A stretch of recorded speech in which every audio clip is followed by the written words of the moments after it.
The scent of lemon polish hung in the air of the small, sunlit living room, a clean and honest smell that spoke of a lifetime of care. Evelyn stood back, her hands resting on her hips as she admired her handiwork. The quilt lay folded with military precision on the arm of her well-worn sofa, its patchwork of soft flannels and faded cottons a vibrant map of memory. She had stitched it herself over the long, quiet evenings of the past year, each square a remnant from a shirt of Michael's childhood or a dress of her own from happier times. It was a housewarming gift, a piece of her heart sewn into a tangible blanket of comfort for her son and his new wife, Chloe. She imagined it draped over the sleek modern sofa she'd seen in pictures of their apartment, a splash of warm, handmade love in what she feared was a cold and sterile space. Her eyes, the color of warm tea, drifted from the quilt to the small silver-framed photograph on the mantelpiece. It was her favorite picture of Arthur, taken on a long-ago beach holiday, his face crinkled in a genuine, unguarded laugh, the wind tousling his hair. A familiar, dull ache bloomed in her chest.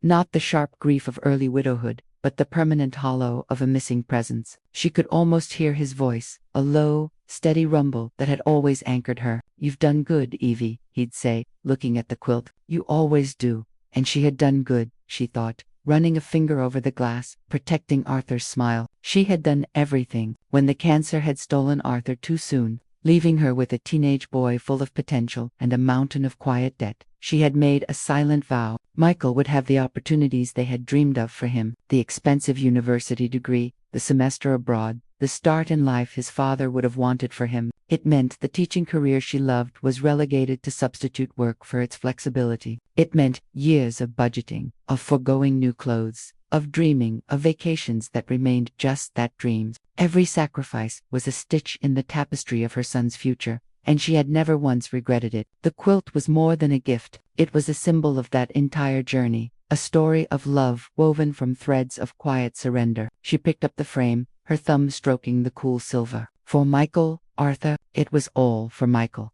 The elevator doors slid open with a hushed, expensive sigh, depositing Evelyn into a hallway so silent she could hear the whisper of her own best dress against her stockings. She clutched the tote bag containing the quilt, feeling suddenly and profoundly shabby. The walls were a stark, gallery white, interrupted only by a single abstract painting that looked like a violent sneeze of color. She found the number, took a deep breath that did little to calm the flutter in her chest, and pressed the doorbell, its chime a sterile, two-note melody. The door was opened by Chloe, who looked, as always, as if she had just stepped out of a magazine shoot for aspirational living. Her blonde hair was a sharp, geometric bob, her makeup flawless, and she wore a simple but undoubtedly costly sheath dress the color of bone. A smile stretched across her face, but it didn't quite reach her cool, assessing eyes. "Evelyn, you found us."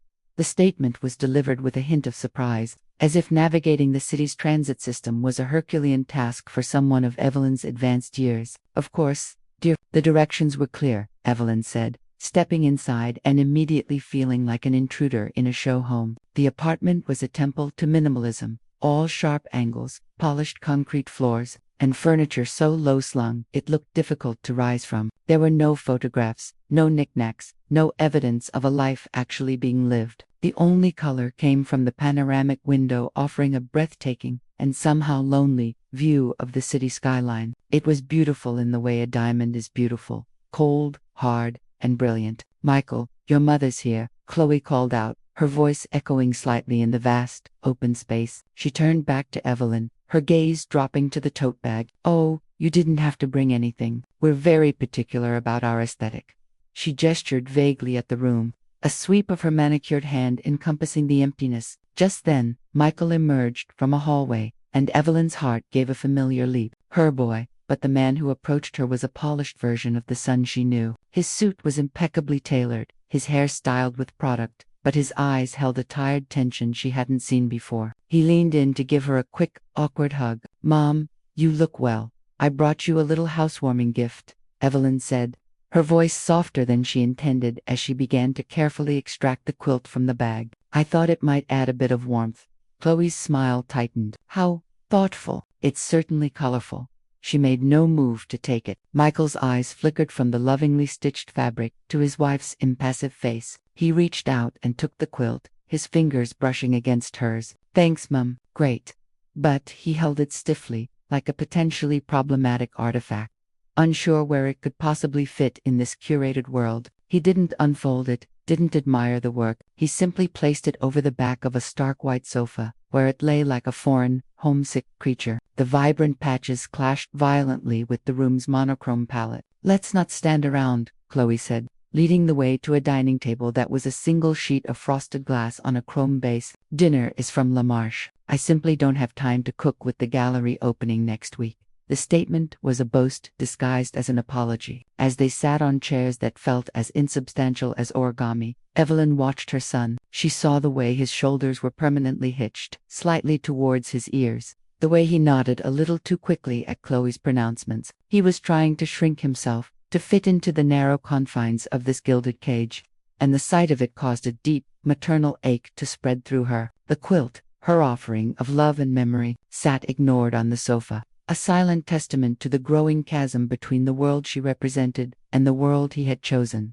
Dinner was a silent, awkward affair of tiny, exquisite portions on vast white plates. Evelyn picked at a salad that seemed more like an architectural sculpture than food, each leaf placed with tweezers. Chloe dominated the conversation. A monologue about her latest acquisitions at the art gallery, names of artists and price points dropped like casual grenades. Evelyn mostly nodded, her eyes drifting to Michael, who seemed focused on aligning his cutlery with mathematical precision. And that's why we've decided to truly celebrate our anniversary properly, Chloe announced, pausing to sip her mineral water. We've just booked the asterisk, Ethereus asterisk. She said the name, with reverent significance, waiting for a reaction. Evelyn, unfamiliar with the name, offered a gentle smile. The asterisk, Ethereus asterisk, that sounds lovely. What is it? Chloe's laugh was a short, tinkling sound, devoid of real amusement. Oh, Evelyn, it's only the most exclusive cruise line in the world. It's not a lovely trip. It's an experience. 7 days sailing the Norwegian Michelin-starred chefs, a private butler for every suite, helicopters for glacier tours. It's for a certain caliber of traveler. She looked directly at Evelyn, a faux sympathetic tilt to her head. It's a shame you've never been able to travel much. There's a whole world out there you've missed.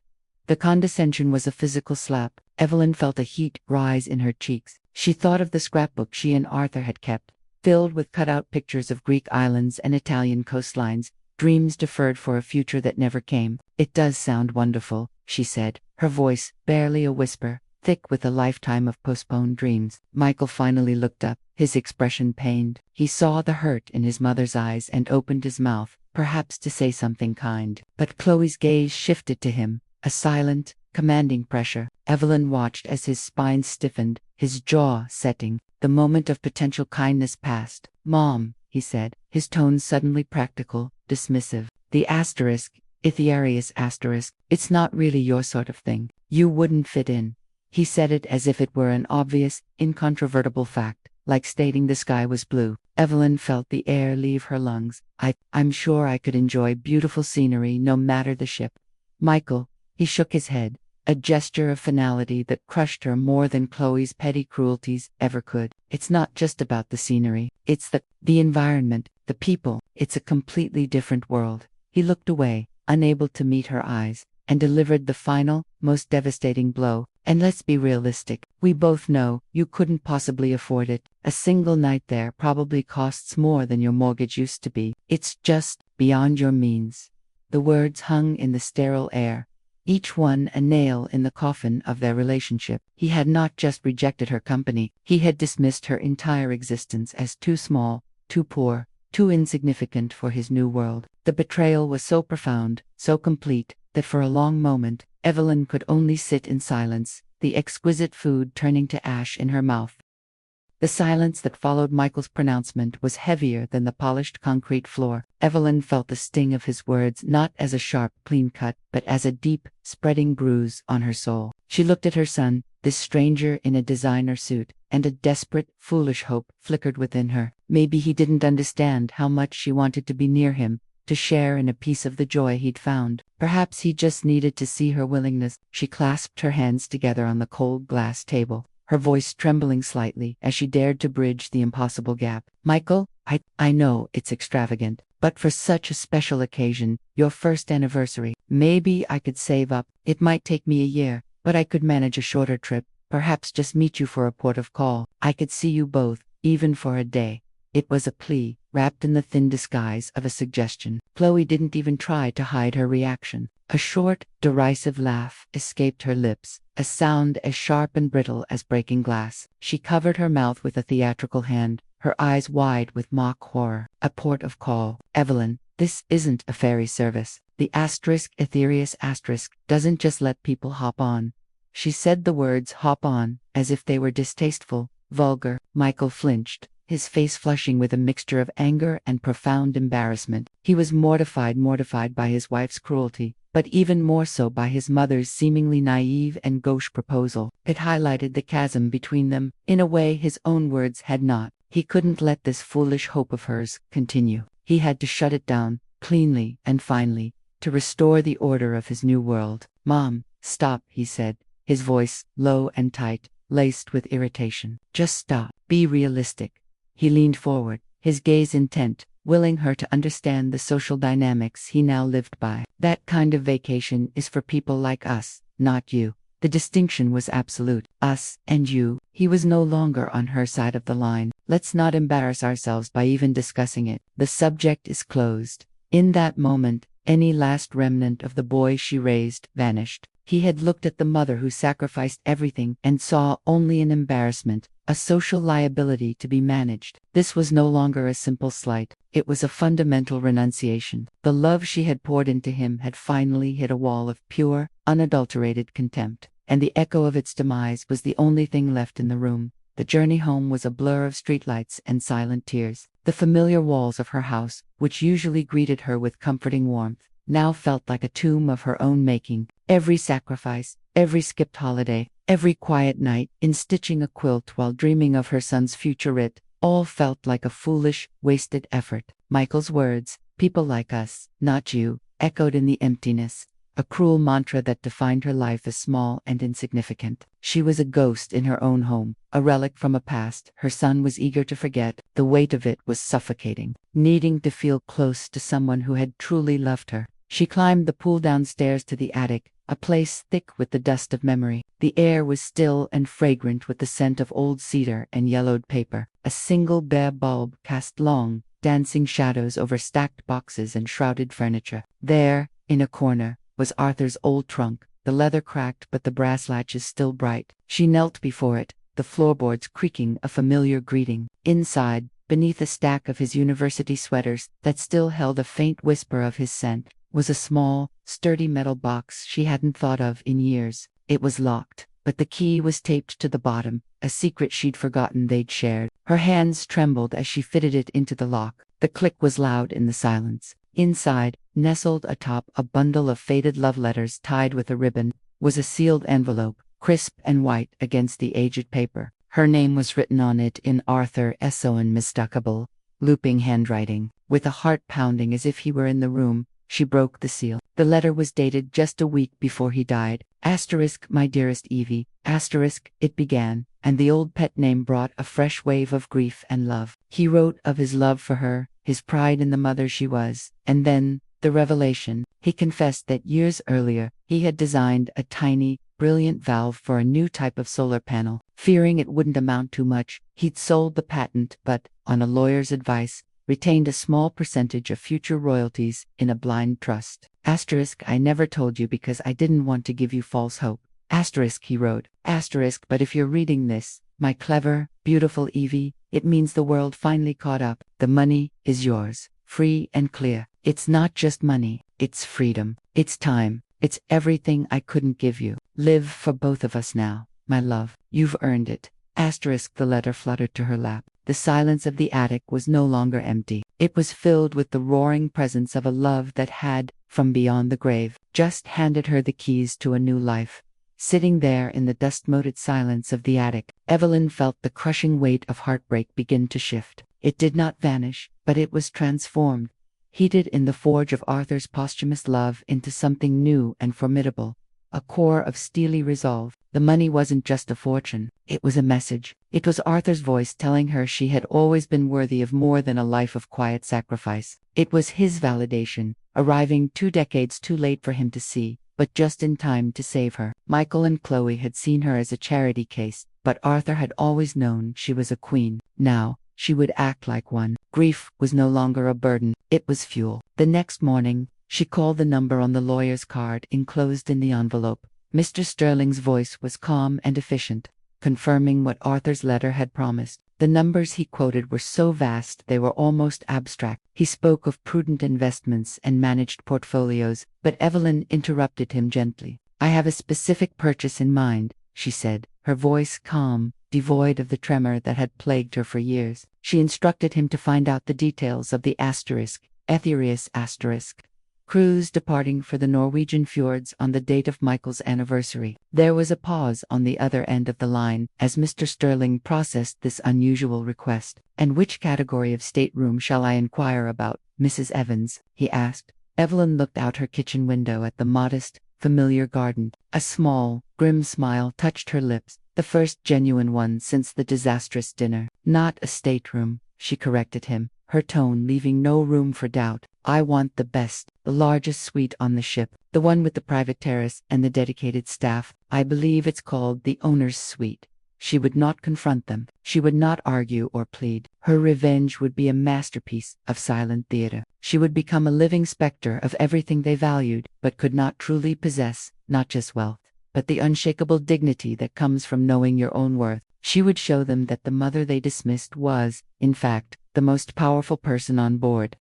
The harbor was a symphony of controlled chaos, with the colossal, gleaming white hull of the Ethereus towering over the docks like a modern cathedral. Michael and Chloe moved through the throng of well-heeled passengers, their faces masks of smug satisfaction. They were ushered into a priority boarding lane, a perk that Chloe noted with a satisfied nod. "This is more like it," she murmured, glancing dismissively at the regular line. Their deluxe veranda suite was exactly as advertised. Sleek, modern, and compact. The balcony was a narrow slice of private space overlooking the sea, the room itself a masterpiece of efficient design. "It's perfect," Chloe declared, running a hand over the cool marble of the bathroom vanity. Michael nodded, unpacking his suitcase into the cleverly hidden drawers. It was luxurious, yes, but it also felt like a very expensive, floating hotel room. There was no sense of true ownership, only temporary occupancy. At that very moment, a discreet black sedan pulled up to a separate, secluded entrance far from the bustling main terminal. Evelyn emerged, looking nothing like the woman who had been dismissed in the minimalist apartment. She wore a simple but exquisitely cut linen trouser suit and large sunglasses. She carried an air of quiet expectation,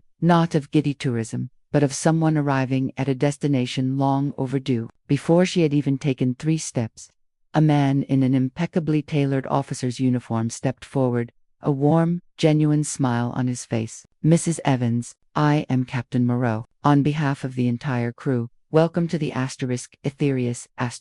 We are honored to have you aboard." As he spoke, a personal concierge materialized, collecting her single, elegant suitcase. "If you would follow me, Mrs. Evans, we will escort you to your accommodations directly." They bypassed the terminal entirely.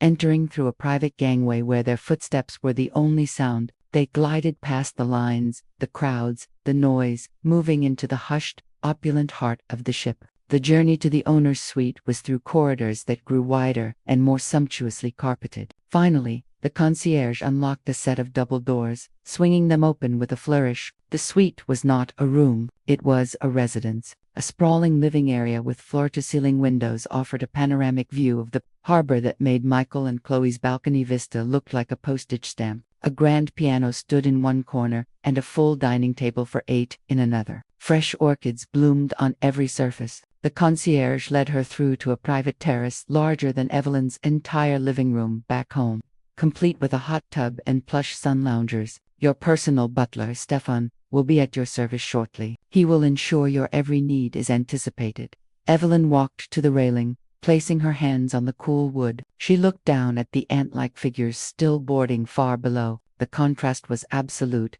a chasm of experience and status that money alone could not buy. It was a level of privilege so profound it was silent, and she was now its serene center.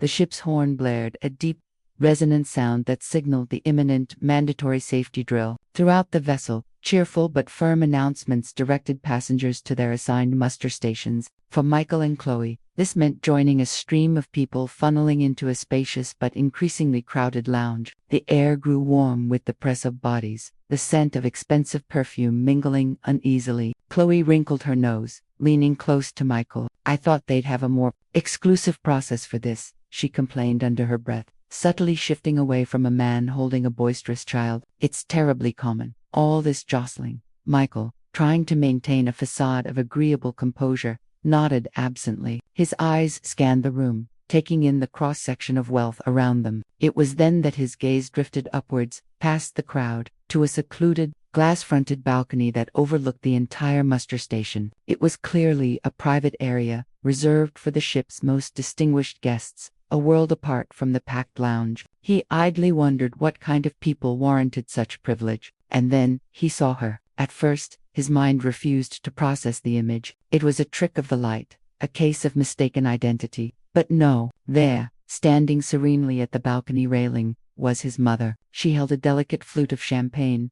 the bubbles catching the light. She was wearing a stunning, tailored navy dress, a single strand of pearls at her neck that gleamed with an unmistakable, quiet luxury. Her posture was different, direct, confident, utterly at ease. She wasn't looking at the crowd. She was gazing out over the heads of everyone, towards the open sea, a faint, unreadable smile on her lips. Michael's breath hitched. He felt the blood drain from his face. He grabbed Chloe's arm, his grip tight enough to make her flinch. "What?" she snapped, following his frozen stare. Her own expression shifted from irritation to confusion, then to sheer, unadulterated shock. Her jaw went slack. That's impossible," she stammered, her voice a hoarse whisper. "It can't be. How is she even here?" They stood there, rooted to the spot, two figures in a sea of people, utterly forgotten by the world around them. All they could see was the woman they had pitied and dismissed, occupying a space of such supreme status it was literally above them. The foundation of their entire reality,